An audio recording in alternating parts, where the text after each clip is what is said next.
So how did you get this idea? Well, about 5 years ago, I spent some time shadowing school counselors at Bennett High School.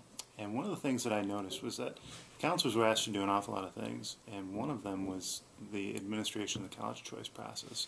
And they didn't have time to really spend counseling kids. So we said at that point, let's do something to help alleviate that piece of their responsibility so that they can spend more time with the students they're serving.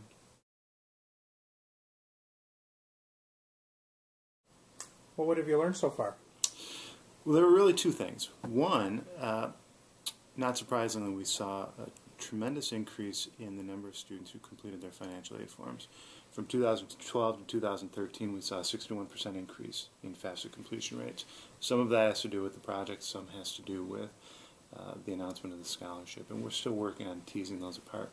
The second piece was that counselors who were spending an awful lot of time with kids on this piece of the college choice process really appreciated the fact that they had people not only who could take some of that responsibility, but who were also effectively trained to do it. They don't feel that they've received adequate training to work with financial aid forms, and this has really helped them in that regard as well. So how has your program helped people? So let me share with you a story of a young man that we worked with. I'll call him Brian. Brian worked with us at Bennett High School in the College Success Center over a period of 4 months. And in that time, I met with he and his mother at least 4 times, and my assistant director about the same.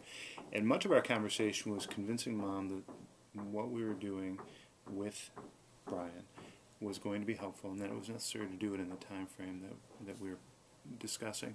She didn't think colleges need information at that time. She was skeptical about sharing her financial information.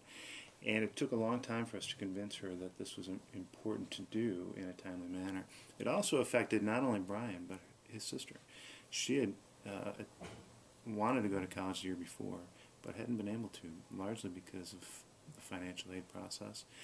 We were able to clear that up for Brian, and eventually his sister was able to go as well. And today, we're thankful that Brian is enrolled in one of our local colleges and doing quite well.